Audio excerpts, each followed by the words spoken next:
A true sage is he who has transcended the personality. There are many people who purport to speak about truth, but only a few can be truly convincing. Why is that?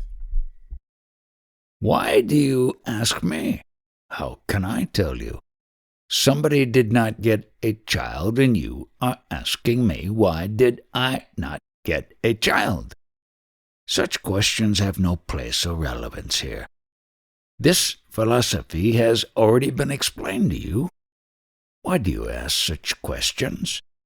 Ask only about your own self. To talk on this matter will be perfectly all right, but I have no energy to talk about random matters. Talk only about the self, and I will come straight to the point and explain matters to you, but no other topics. Did you get knowledge from me or somebody else? I think mostly from my own self. If that is the case, and you are getting knowledge through your own self, you should not have been coming here in the place. I did not mean to say all knowledge or the ultimate knowledge. Interpreter, Maharaj wants to know whatever you are getting here, what other masters have expounded knowledge to you. He wants to know what your sources are, what you have read, or from whom you have heard anything else. I started off with drugs, then I listened to Walter Keir, and ended up listening to Maharaj. Since you said that your knowledge has sprouted in your own self, then don't come back tomorrow. Yes, but that was only knowledge of changes, not knowledge about the I Am, or the changeless. If you really did get knowledge through you, why should I break my head over you? Interpreter, don't ask any irrelevant questions, for Maharaj tires easily. Just because he is available to us does not mean he should fling any question at him.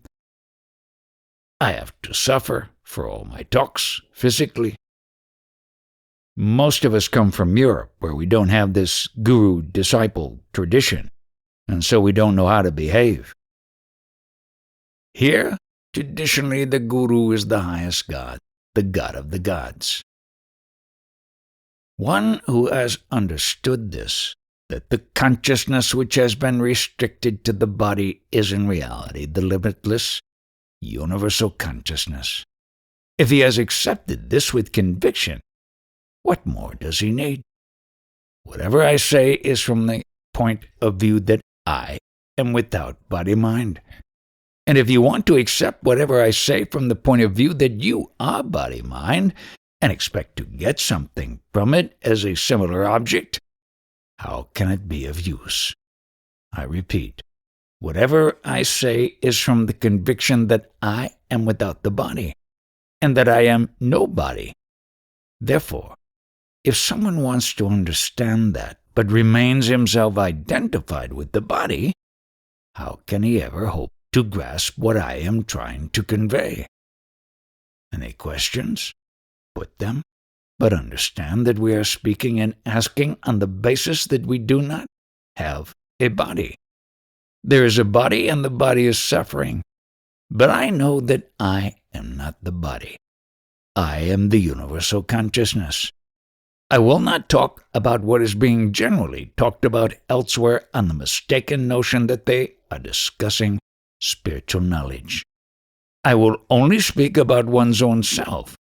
I will not fool people because I want them to come here and they come to me as guru. What is to be understood is that I, the self, comprises all things. This unity is to be understood thoroughly. Can there be anything else but one? There have been any number of avatars. They have gone, but their bodies have merged into the 5 elements. Has anything changed? The self continues to be what it was for millions of years. Understand this as the pure mind, and anything else is tomfoolery.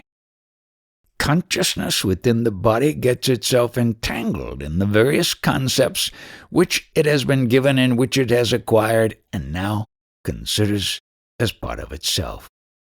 In what I am saying now, I give a picture of what you think yourselves to be. The jnani knows that this is totally untrue, and he knows the truth. Thought can never understand this.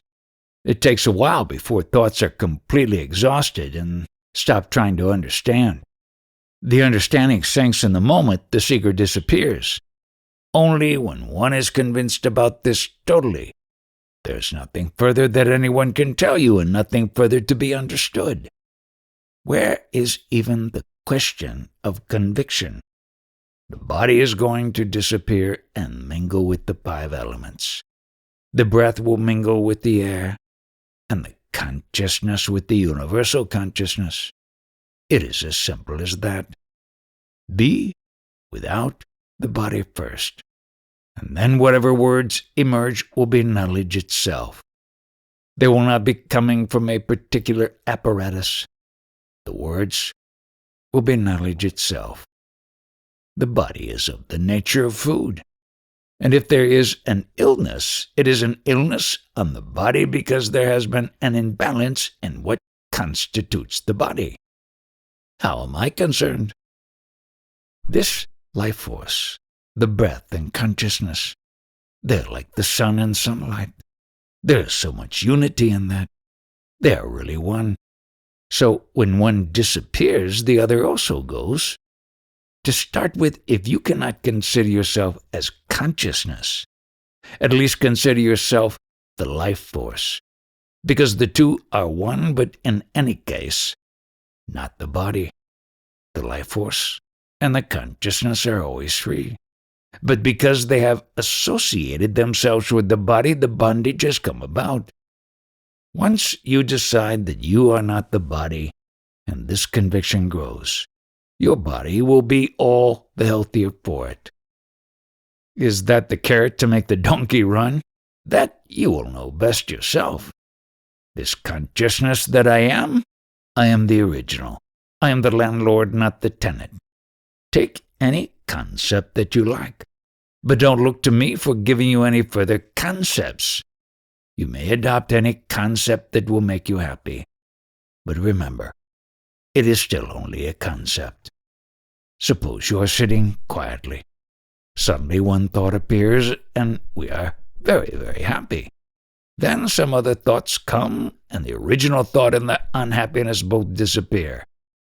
So long as one depends on the mind will always make us unhappy. What is suffering really? Suffering is only something which has been engendered by a thought or a word. The mind.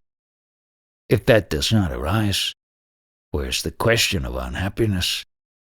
Whatever knowledge I give is always free and open, but the one who receives it, if he does not keep himself open to receptivity, what can I do? On this point, are there any questions? Your speech, that breath of words, that breath of thought, that breath of it with the body, or is it without the body? The speech is without the body. The mind is without the body. The life force is without the body, and whatever happens is through the effect of the life force. The life force signifies movement. Consciousness is movement. Only when I interpret what is in the mind do I become happy or unhappy.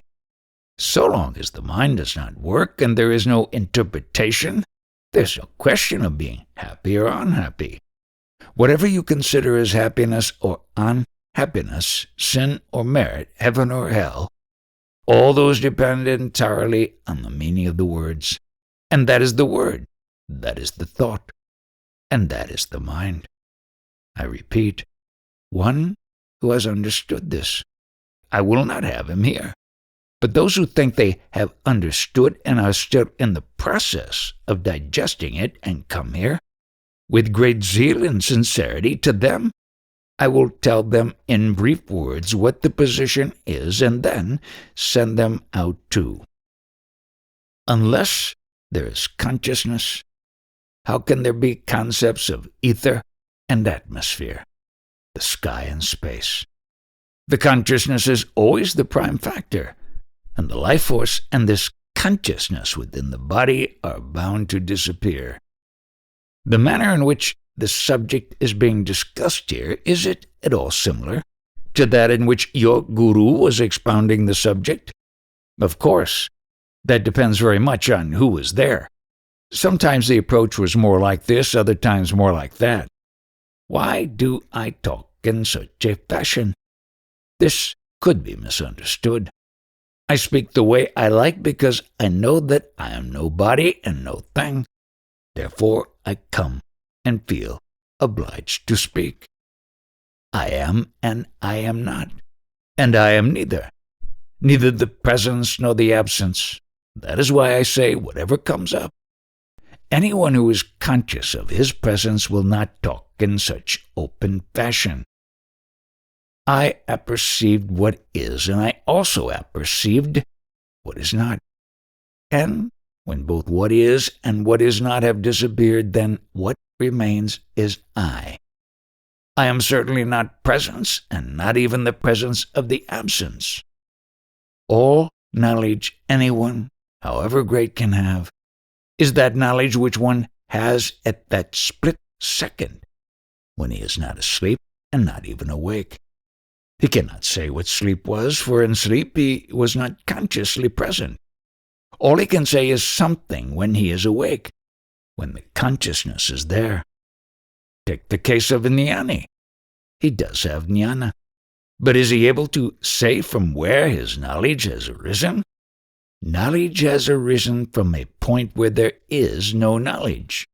How did it arise? What is its nature? Those who have come here and have had knowledge, how would they be able to convey it to others? What really happens in the world is somebody gathers a lot of material, somebody's judgment and somebody else's judgment. A number of judgments are collected, and the whole combination he considers the capital of his knowledge. And it is only that which he can distribute. They merely exchange views. Shankara said this, and Buddha said that, and somebody else said something else. In this fashion, they exchange views and call it jnana. But the one who passes on these opinions of others, when they gave these judgments, was he there? Was it the state of affairs when one understood the presence of the other, and both understood each other's presence? If that was the case, then it is different.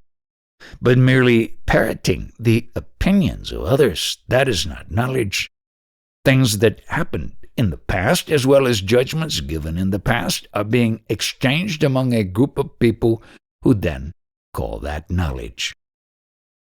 That primary concept, which is I love, not only that I exist, but I love, that is the basic concept, which brings about the assumption of all other concepts by people. For years and years, I may not know that I was going to be born. Even the day prior to conception, I did not know I was going to be conceived. And then, after 9 months, the body is born, and after a few months, when the consciousness is actively working, I realize that I am born. To a particular visitor, I consider you a jnani, and I want an answer from you. What was born, and how was it born? That is as far as you are concerned. Only the idea I am. Who told you about this? My parents. They told me I have a body, a character, and so on. That is all. Whatever knowledge you have is hearsay. That is my point. How can somebody who does not have knowledge of his true self be a guru? Only he can be a guru who has knowledge of his true nature. If one knew that he was going to be born, he would refuse. He would not have accepted the proposition that he should go in the food. Thank you. I'll pass. I don't want it. In that state, which prevails after the dropping of the body, is there any memory?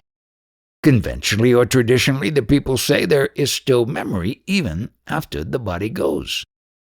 I do not believe that, because there is no experience of it. So long as the body is there, the mind is there. and the mind creates an individually made memory pattern. Therefore, the individuality is there. When you are the manifest state with the consciousness, there's no play of mind, and therefore no individuality. You are the manifest only. So, if at all thoughts occur, they will not be related to the individualistic idea that manifests about nature only. What about the sages, who are dead and gone? Whatever state they had prior to assuming a body, they have reverted to that original state. This knowingness, consciousness, I amness comes only with the body that is given.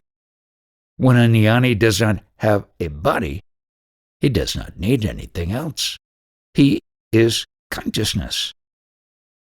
Interpreter, in your country also there might be sages. So I said to Maharaj, the way we accept sages here with great reverence and awe is probably not customary there. There may be others. I don't really know. They have probably heard about sages like Ramana Maharshi because through Maharshi they came to know about the possibility of self-realization. A sage is one who has transcended individuality, personality, and abides in the manifest consciousness. So the yardstick is his abidance in consciousness. That manifest consciousness expresses itself through a particular body that is the sage. But that body has no individuality.